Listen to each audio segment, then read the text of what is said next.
Hi friends, నా పేరు Sudhakar. Friends, ఈ రోజు వీడియోలో మనం సింపుల్ పే లెటర్ ఏ విధంగా యాక్టివేట్ చేయాలో చూద్దాం. ఈ సింపుల్ పే లెటర్ అనేది సేమ్ మనకి ఫ్లిప్కార్ట్ పే లెటర్ లాగానే ఉంటుంది. కాకపోతే ఫ్లిప్కార్ట్ పే లెటర్ ఏంటంటే ఓన్లీ మనం ఫ్లిప్కార్ట్ అప్లికేషన్ లో మాత్రమే యూజ్ చేయొచ్చు.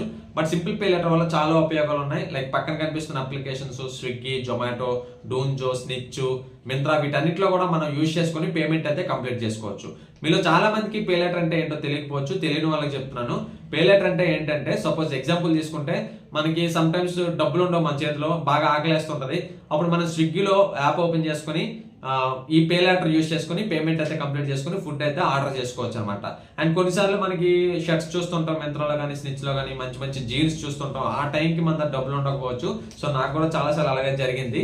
సో అప్పుడు మనం డ్రాప్ అవుతుంటాం. అలా కాకుండా ఈ పే లెటర్ ఉందనుకోండి, మనకు కొంత క్రెడిట్ లిమిట్ ఉంటుంది. సో అది యూజ్ చేసుకుని మనం పేమెంట్ కంప్లీట్ చేసుకోవచ్చు. అండ్ ఇన్ టైంలో పేమెంట్ అయితే రీపేమెంట్ అయితే ఖచ్చితంగా చేయాలి, అది మాత్రం గుర్తుపెట్టుకోండి. సో ఈ వీడియో దీని గురించి అయితే చూద్దాం. సో కాబట్టి జాగ్రత్తగా వీడియోని స్కిప్ చేయకుండా చూడండి. అండ్ ఇంకొక విషయం, మీరు కనుక మన ఛానల్ కి సబ్స్క్రైబ్ అవ్వకపోతే కనుక ఇప్పుడే సబ్స్క్రైబ్ చేసుకోండి. అండ్ డిస్క్రిప్షన్ లో మన టెలిగ్రామ్ ఛానల్ లింక్ ఉంటుంది. లింక్ ద్వారా వెళ్ళి మన టెలిగ్రామ్ ఛానల్లో జాయిన్ అవ్వండి. మన టెలిగ్రామ్ ఛానల్లో జాయిన్ అవ్వడం వల్ల మీకు వచ్చే బెనిఫిట్ ఏంటంటే, ఏదైనా కొత్త అప్లికేషన్ వస్తే మీకే ముందుగా తెలుస్తుంది. సో త్వరగా అమౌంట్ ఎర్న్ చేసుకునే ఛాన్సెస్ అయితే ఉంటాయి అందరికంటే ముందు. And latest money earning offers కావచ్చు, లేటెస్ట్ అప్డేట్స్ అన్ని కూడా మన టెలిగ్రామ్ ఛానల్లో పోస్ట్ చేస్తాం. సో ఖచ్చితంగా జాయిన్ అవ్వండి. అండ్ ఆలోచించకుండా టాపిక్ లోకి అయితే వెళ్ళిపోదాం. ఫ్రెండ్స్, అప్లికేషన్ లింక్ అయితే డిస్క్రిప్షన్ లో ఉంది. సో లింక్ ద్వారా అప్లికేషన్ అయితే ఇన్స్టాల్ చేసుకోండి. ఇన్స్టాల్ చేసుకున్న తర్వాత ఓపెన్ చేసుకోండి. అండ్ దీంట్లో మీకు చార్జెస్ విషయానికి వస్తే కనుక, పేమెంట్ విషయం ఇవన్నీ చూసుకుంటే కనుక మీకు కొంత లిమిట్ అయితే ఇస్తారు. ప్రతి యూజర్ కి కూడా అప్ టు 25,000 రూపీస్ వరకు లిమిట్ అయితే ఉంటుంది. సో మీరు ఫస్ట్ అయితే మీకు ఒక 1,500, 2,000, కొంతమందికి 4,400 ఈ రేంజ్ లో ఇస్తారు లిమిట్. సో తర్వాత మీ యూసేజ్ ని బట్టి మీకు లిమిట్ అయితే పెంచుతారు అనమాట. అండ్ అప్ టు 25,000 రూపీస్ వరకు పెంచుతారు. అండ్ ఇంకో విషయం, ఇందులో మీరు రిజిస్ట్రేషన్ అయ్యేటప్పుడు ఎటువంటి పాన్ కార్డ్ నెంబర్ కానీ, ఆధార్ కార్డ్ నెంబర్ కానీ, ఆధార్ ఓటీపీ కానీ ఏమి ఇవ్వాల్సిన పని లేదు. జస్ట్ మీ ఈమెయిల్ అడ్రస్ తో లాగిన్ అయితే చాలు. సో మీకు క్రెడిట్ లిమిట్ అయితే ఇస్తారనమాట. సో మీరు ఏం చేస్తారంటే, అప్లికేషన్ లింక్ ఉంటుంది కదా, సో అప్లికేషన్ లింక్ ద్వారా అప్లికేషన్ ఇన్స్టాల్ చేసుకోండి. ఇన్స్టాల్ చేసుకున్న తర్వాత ఓపెన్ చేసుకోండి. సో ఓపెన్ చేసుకున్న తర్వాత ఈ విధంగా మీకు పర్చేసెస్ మేడ్ అఫోర్డబుల్ అని ఉంటుంది. అండ్ కింద మీకు స్వైప్ టు స్కిప్ అని ఒక ఆప్షన్ కనిపిస్తుంది కదా, అది క్లిక్ చేయండి. అది క్లిక్ చేసుకున్న తర్వాత ఈ విధంగా మీ మొబైల్ నెంబర్ ఎంటర్ చేయండి. మొబైల్ నెంబర్ ఎంటర్ చేసుకున్న తర్వాత కంటిన్యూ క్లిక్ చేస్తే మీ మొబైల్ నెంబర్కి ఒక ఓటీపీ అనేది వస్తుంది. ఆ ఓటీపీని మీరు ఎలా క్లిక్ చేస్తే ఆటోమేటిక్గా డిటెక్షన్ అనేది కంప్లీట్ అవుతుంది, వెరిఫికేషన్ అవుతుంది. సో మీ ఇంతకుముందు చెప్పినట్టు ఇందులో మీరు ఎటువంటి పాన్ కార్డ్ నెంబర్ ఇవ్వాల్సిన పని లేదు. కేవైసీ కూడా పెద్ద కష్టంగా ఉండదు. జస్ట్ మీ ఫస్ట్ నేమ్ ఇస్తారు, లాస్ట్ నేమ్ ఇస్తారు, జెండర్ ఇస్తారు, అండ్ మీ ఈమెయిల్ అడ్రస్ ఇవ్వాల్సి ఉంటుంది. ఇక్కడ మీరు గమనించినట్లయితే as per your bank records అన్నారు. అంటే మీ బ్యాంక్ అకౌంట్ కి ఏదైతే ఈమెయిల్ అడ్రస్ కనెక్ట్ చేస్తారో అదే ఈమెయిల్ అడ్రస్ మాత్రం మీరు ఇక్కడ ఎంటర్ చేయాల్సి ఉంటుంది. సో ఎంటర్ చేసుకుని టర్మ్స్ అండ్ కండిషన్స్ దగ్గర చేసుకుని చెక్ ఎలిజిబిలిటీ బటన్ క్లిక్ చేయండి. సో క్లిక్ చేసుకున్న తర్వాత మీ ఈమెయిల్ అడ్రస్ కి ఒక ఓటీపీ అనేది వస్తుంది. ఆ ఓటీపీని మీరు ఇక్కడ ఎంటర్ చేసుకుని ప్రొసీడ్ అయితే కనుక మీ ఎలిజిబిలిటీ అనేది చెక్ చేస్తుంది. సో చెక్ చేసుకున్న తర్వాత మీకు ఎంతో కొంత క్రెడిట్ లిమిట్ అయితే సింపుల్ పే ద్వారా వస్తుంది అనమాట. సో ఇక్కడ మీరు చెక్ చేస్తే కనుక నాకు 4,400 రూపీస్ లిమిట్ అయితే ఇవ్వడం జరిగింది. సో ఇందులో మీరు రెండు రకాలుగా ఉపయోగించుకోవచ్చు. ఫస్ట్ ఆఫ్ ఆల్ మీరు ఇదే అప్లికేషన్ లో మీరు యూజ్ చేసుకోవచ్చు, లేదనుకుంటే థర్డ్ పార్టీ అప్లికేషన్స్ లో కూడా యూజ్ చేసుకోవచ్చు. సో ఇదే అప్లికేషన్ మీరు యూజ్ చేసుకోవాలనుకుంటే కనుక ఇక్కడ మీకు బిల్ బాక్స్ అనే ఒక ఆప్షన్ కనిపిస్తుంది కదా, అది క్లిక్ చేసుకుంటే కనుక ఇక్కడ మీరు ప్రీపెయిడ్ రీఛార్జ్ కానీ, పోస్ట్ పెయిడ్ రీఛార్జ్ కానీ, ఫాస్ట్ ట్యాగ్, గ్యాస్ సిలిండర్ వీటన్నిటికీ ఈ పే లెటర్ అయితే యూజ్ చేసుకోవచ్చు. అండ్ అలా కాకుండా మీరు థర్డ్ పార్టీ వెబ్సైట్స్ కానీ, అప్లికేషన్స్ లో కానీ వాడాలనుకుంటే కనుక హోమ్ స్క్రీన్ లోనే మీకు పార్ట్నర్ బ్రాండ్స్ అని ఒక ఆప్షన్ కనిపిస్తుంది. అది క్లిక్ చేసుకుంటే వ్యూ ఆల్ బటన్ కనిపిస్తుంది అనమాట. అది క్లిక్ చేస్తే ఇక్కడ మీకు వాళ్ళు సపోర్ట్ చేసే అప్లికేషన్స్ అయితే ఇస్తారు. మీరు ఇక్కడ గమనిస్తే స్విగ్గీ, జొమాటో, డూన్జో, బిగ్ బాస్కెట్, బ్లింకిట్, జెప్టో, ర్యాపిడో, జియోమాటో, ఇంకా చాలా ఉన్నాయి. మింత్రా, స్నిచ్ ఇవన్నీ కూడా ఉంటాయి అనమాట. అండ్ ఇందులో అయితే మీరు యూజ్ చేసుకోవచ్చు. ఎగ్జాంపుల్ కి వస్తే మీకు ఇక్కడ ప్రెజెంట్ అయితే స్విగ్గీ అప్లికేషన్ ఓపెన్ చేస్తున్నాను. సో ఓపెన్ చేసుకున్న తర్వాత ఇక్కడ మీకు go to app button click చేస్తున్నాను. క్లిక్ చేసుకున్న తర్వాత స్విగ్గీ యాప్ ఓపెన్ చేస్తారు. ఇందులో మీకు నచ్చిన ఐటమ్ అయితే కార్ట్ లో ప్లేస్ యాడ్ చేసుకోండి. యాడ్ చేసుకున్న తర్వాత చెక్అవుట్ బటన్ క్లిక్ చేస్తే కనుక ఇక్కడ మీకు పేమెంట్ పేజ్ లోకి వెళ్తుంది.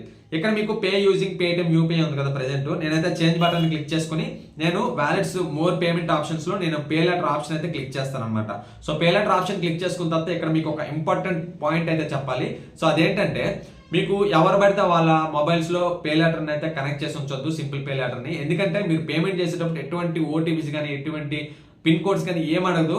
ఒక్కసారి మీరు కనెక్ట్ చేశారనుకుంటే, ఎవరైనా వేరే వాళ్ళ మొబైల్స్ లో కనెక్ట్ చేశారంటే ఆటోమేటిక్ గా వాళ్ళు ఎప్పుడు ఆర్డర్ ప్లేస్ చేసుకున్నా కూడా, వాళ్ళకి ఆర్డర్ ప్లేస్ చేసుకున్నా కూడా మీ పేమెంట్ ఆప్షన్ కానీ, సింపుల్ పే ఆప్షన్ కానీ యూజ్ చేసుకున్నారు అనుకోండి, మీరు ఒకవేళ క్రెడిట్ లిమిట్ ఉంటే కనుక డైరెక్ట్ గా మీకే లాస్ వస్తుంది అనమాట. ఎందుకంటే వాళ్ళ దాంట్లో మీరు లాగిన్ అయ్యి ఉన్నారు కాబట్టి, తర్వాత మీకు ఎప్పుడు పేమెంట్ చేసిన ఎటువంటి ఓటీపీస్ రావు కాబట్టి ఆటోమేటిక్ గా సింగిల్ క్లిక్ లో వాళ్ళ పేమెంట్ అయితే మీ పే లెటర్ నుంచి యూజ్ చేయడం జరుగుతుంది అనమాట. సో జాగ్రత్తగా ఉంచుకోండి. ఇది మాత్రం ఎవరి దాంట్లో లాగిన్ అవ్వద్దు మోస్ట్లీ. అయితే కనుక తర్వాత యూజ్ అయిపోయిన తర్వాత అన్లింక్ అయితే ఖచ్చితంగా చేసుకోండి. సో ఇక్కడ మీరు ఏం చేస్తారంటే సింపుల్ బటన్ క్లిక్ చేసుకొని అంటే లింక్ అకౌంట్ క్లిక్ చేసుకున్న తర్వాత ఇక్కడ మీరు మీ simple pay mobile number enter చేస్తారు. ఎంటర్ చేసుకుని ఓటీపీని ఎంటర్ చేస్తారు. ఓటీపీని ఎంటర్ చేసుకున్న తర్వాత రెండింటికి కనెక్షన్ అయితే కంప్లీట్ అవుతుంది అండ్ ఆర్డర్ కూడా కంప్లీట్ అవుతుంది. సో ఈ విధంగా మీరు సింపుల్ పే యూజ్ చేసుకుని ఏదైనా అప్లికేషన్లో వాళ్ళు సపోర్ట్ చేసే అప్లికేషన్లో ఆర్డర్ అయితే కంప్లీట్ చేసుకోవచ్చు అనమాట. అండ్ ఇక్కడ చార్జెస్ విషయానికి వస్తే చార్జెస్ వచ్చేసి మీకు ఎటువంటి ఇంట్రెస్ట్ కానీ ఏముండవు. సో ఇంట్రెస్ట్ ఉండకపోయినా సరే మీకు లేట్ ఫీ అనేది ఉంటుంది. సో అది కూడా మీకు అవాయిడ్ చేయాలనుకుంటే ఒక ఆప్షన్ చెప్తాను. సో ఎవ్రీ మంత్ కూడా 1st నుంచి 20th డేట్ లోపు మీరు ఎప్పుడు యూజ్ చేసుకున్నా కూడా 20th లాస్ట్ డేట్ అనమాట మీరు రీపేమెంట్ చేయడానికి. మీరు 500 రూపాయలు మీరు 1వ తేదీ నుంచి 20వ తేదీ లోపు ఎప్పుడు 500 రూపాయలు తీసుకున్నా కూడా మీరు 20వ తేదీనే పేమెంట్ అయితే కంప్లీట్ చేయాలి. ₹1 కూడా ఇంట్రెస్ట్ ఉండదు, లేట్ ఫీ కూడా ఏముండదు ఇలా అయితే. అండ్ 21వ తేదీ నుంచి మీరు 30వ తేదీలోపు యూజ్ చేసుకున్నారు అనుకోండి, నెక్స్ట్ మంత్ 5th కల్లా మీరు కంప్లీట్ అయితే చేయాల్సి ఉంటుంది రీపేమెంట్. అది మాత్రం గుర్తుపెట్టుకోండి. ఒకవేళ లేట్ అయ్యారనుకోండి, సపోజ్ మీరు 20 నుంచి 20 మధ్యలో యూజ్ చేసుకుని తర్వాత 21 22 చేశారనుకోండి, ఒక్కొక్క రోజుకి 21 చేస్తే మీకు ₹100 అయితే ఛార్జెస్ ఉంటాయి లేట్ ఫీ. 22 చేస్తే ₹200 ఛార్జెస్ ఉంటాయి. ఈ విధంగా మీకు మాక్సిమం ఒక 6 పేమెంట్స్ వరకు ఓకే, ₹600 అప్పటికే లాస్ అవుతుంది.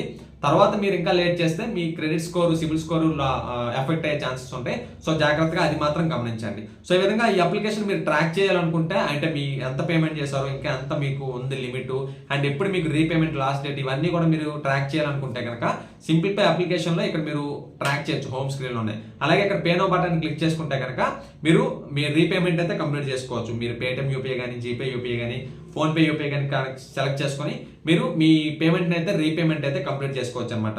సో ఈ విధంగా మీరు ఈ అప్లికేషన్ ద్వారా పే లెటర్ యూజ్ చేసుకుని మీకు అవసరమైన టైంలో కష్టకాలంలో యూజ్ చేసుకోవచ్చు అనమాట. అండ్ ఫైనల్గా ఇది ఫ్రెండ్స్ ఇవాళ వీడియో. ఈ వీడియో మీకు నచ్చిందని ఆశిస్తున్నాను. ఈ వీడియో మీకు నచ్చినట్లయితే లైక్ చేయండి అండ్ ఏదైనా డౌట్ ఉంటే కామెంట్ చేయండి. అండ్ మన ఛానల్కి సబ్స్క్రైబ్ అవ్వండి అండ్ మన టెలిగ్రామ్ ఛానల్లో జాయిన్ అవ్వండి. ఖచ్చితంగా మంచి మంచి అప్డేట్స్ అయితే వస్తూ ఉంటాయి. Okay friends, thank you for watching this video. జై హింద్.